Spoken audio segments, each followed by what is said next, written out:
Hey everybody, this is the Sliders Review, and welcome to a special edition of Asian and Pacific Islander Heritage Month. And I'm here today to talk to you about Power Rangers RPM, episode in or out. So this is, I guess you could call it, a Jim and Jenna centered episode, only because for the most part they really don't have no focus centered episodes. When they appeared in the series very late into the series, this was around the time the show got a new showrunner, because Disney didn't like what the original one was doing with all these darker theme episodes and stuff like that. So they brought in somebody who was like a Power Ranger veteran. And as Mike Ginn, who is it Mike Ginn or Mike Jin, who played Jim on the show, the Gold Ranger, he literally said the new showrunner came in and I got no solo episode. So that really is the truth. He is one of probably six Power Rangers to never get a solo episode.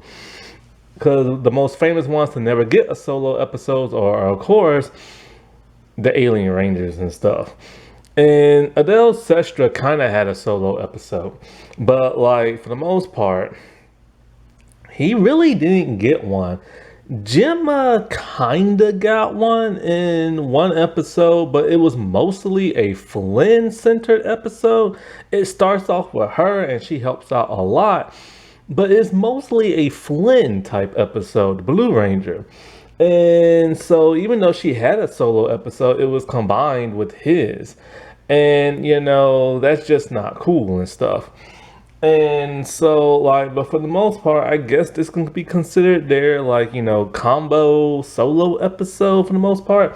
Even though there isn't that much development, but at least they have a plan and they get some action in. It just really sucks because these two are very unique Rangers. One, they're the 6 and 7 additional Ranger. Most Ranger teams don't have a 7th person. Two, they're twin brother and sister. Fraternal. What's interesting about that is that the actor who plays Jim, he has a fraternal twin in real life. And so, also, another thing that's interesting about them is that they're both Asian, and they're the only Asian characters on the show. And normally, a Power Ranger series doesn't have two Asian people and stuff. And if they do, normally they're like mixed with something else. And so, this is also the season that was like the entire cast is like either Australian or New Zealand and stuff. There's only one American star in this, and that's the dude who plays Scott's father. He's an American born New Zealand actor. Basically, he moved over to New Zealand a couple of years back and never came back and stuff. And I forget the reason why he said he went over there. I think it might have something to do with music, I think. I can't remember his interview. I seen one interview with him, but I had to turn it off because there was music playing in the background of his interview, because the YouTube channel likes to play music in the background of people's interviews. And since I have tinnitus, that music in the background coupled with the people's voices really hurts my head. And it sucks because they do a lot of interviews with a lot of Power Ranger people and stuff. And and it's fascinating, but I can't listen to a lot of their stuff because of my tinnitus. And so one problem I do have with Jim and Jenna is the way they act. They are comedic Rangers, and as you know, I'm really tired of comedy in Power Rangers. We already have, is it Iggy or Ziggy or whatever his name is? Ziggy, I think his name is. I'm thinking of Iggy Azalea. But Ziggy, he's a comedic ranger. So now this series has 3. And this season is somewhat juvenile at times. Like the whole alphabet soup being the facility that Dr. K used to work in. The reason why the Zords look the way they do. Just stuff like that. But Jim and Jenna was part of Alphabet Soup along with Dr. K. And, they always had this very, very childlike behavior. And after they escaped the facility, they apparently been working off the grid, trying to take down Vengex as best as they can. The other Rangers didn't even know of them and stuff. And so basically what happened was I think their morphers were like the first in like the series that was created. And when the explosion happened, they stole the morphers and, they escaped, and they just been blowing stuff up ever since. That's their thing. They love to blow stuff up. My problem with them is, like I said before, is they're very juvenile. They act like little kids. But even so much to the point to where they act like buffoons. And I hate that. That's something I've been noticing in Disney era whenever they'll have like a Six Rangers sometimes. No, was it them or was it not? No, I think it's the Nickelodeon era. Is that whenever you have like an additional ranger, they act like really goofy in their head and stuff, and I really hate that. And it sucks to have a person of color act like buffoons, but they're also very smart and stuff. And so, like, another thing that's very unique about them is that this is the first. Well, no, actually, the second time we've ever had an Asian guy play a Gold Ranger, because Austin St. John is half Japanese, and he was the second Gold Ranger and stuff.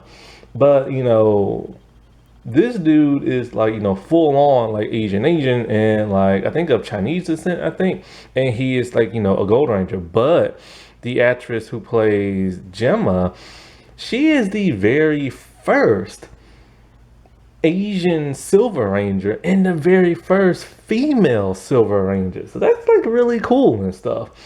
And so Jim and Gemma, they don't have last names similar to that of Dylan. And Jim is played by Mike Jin, and Gemma is played by Lee Min Hong. Oh, who? I think that's how you say her name. My bad. I don't know how to say your name. So sorry. I said Lee Min Ho. I think that's how you say it. And so, like, I don't know if she's from New Zealand or Australia. I can't remember which one. I know Mike is from New Zealand and stuff.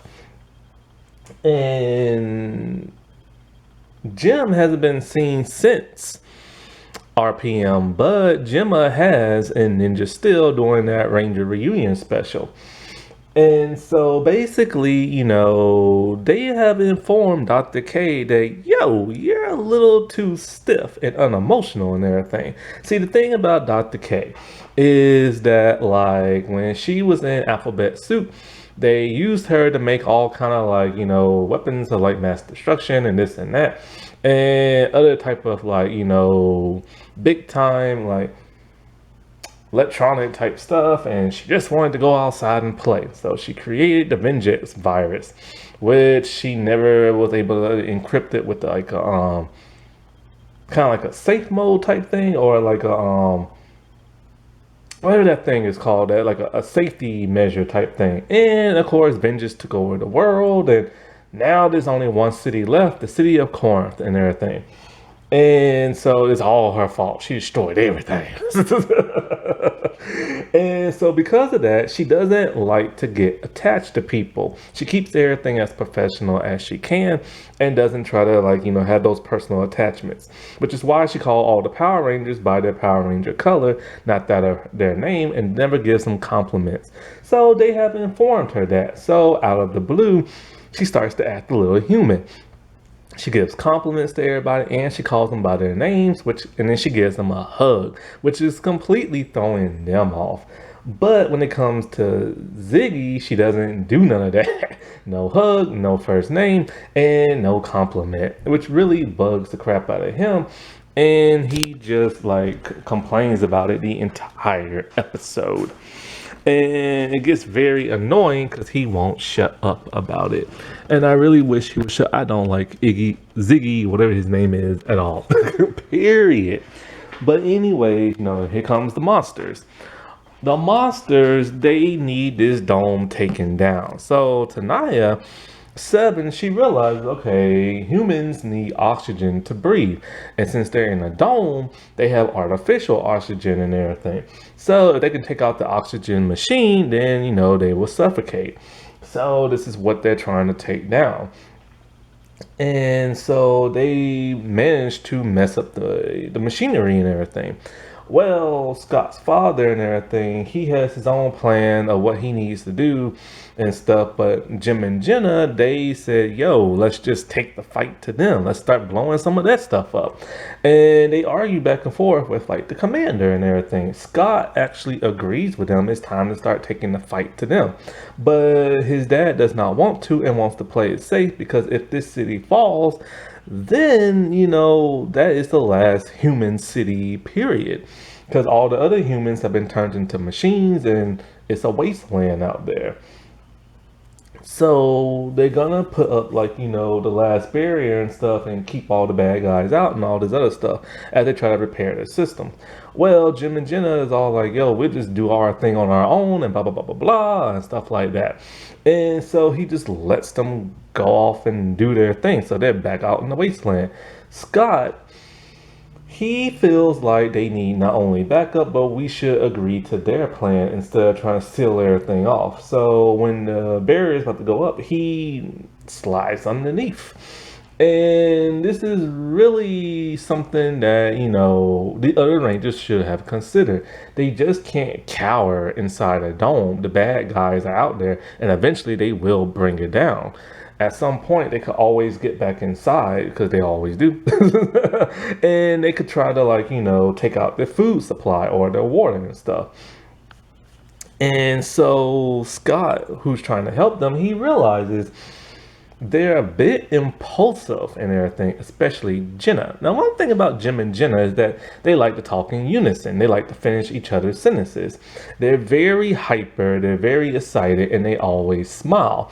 And the whole finishing each other's sentences, they do it a lot in this episode, not in this other episode that's kind of Jenna centric and everything.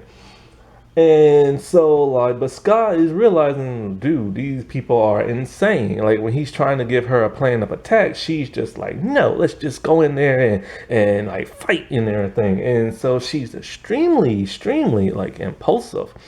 Well, of course, the other Rangers are going for like backup and this and that. And they do eventually set out to do what they want to do. They blew up some type of facility type thing that the bad guys have. And so, they call on their Zords, and they are able to combine, like Jim and Jenna Zord with, like, I think Scott's, and then they're able to form all these Megazords, and then they take the bad guys out. And, even though their means of plan is unconventional, it did work. It just, they need better tact to it. They need to better plan things out.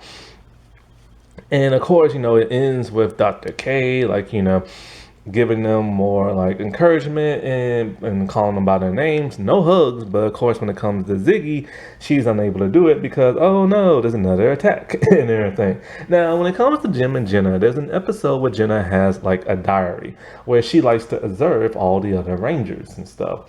And when the Blue Ranger messes up, like, one of the things that pisses him off is that she calls him a simple mechanic. And he hates that, because he feels like he's a genius and everything. But he's kind of like an immature like genius, an immature mechanic and everything. And he costs the Rangers all his Zords, at least the power cell. So him and her work together to, build this new like defensive like weapon and everything like that, which they later use to charge up their Zords and stuff like that. And one of the things that we notice is that Jim gets jealous when guys kind of like talk to Jenna. That's his like sister and everything. And he's very protective of her.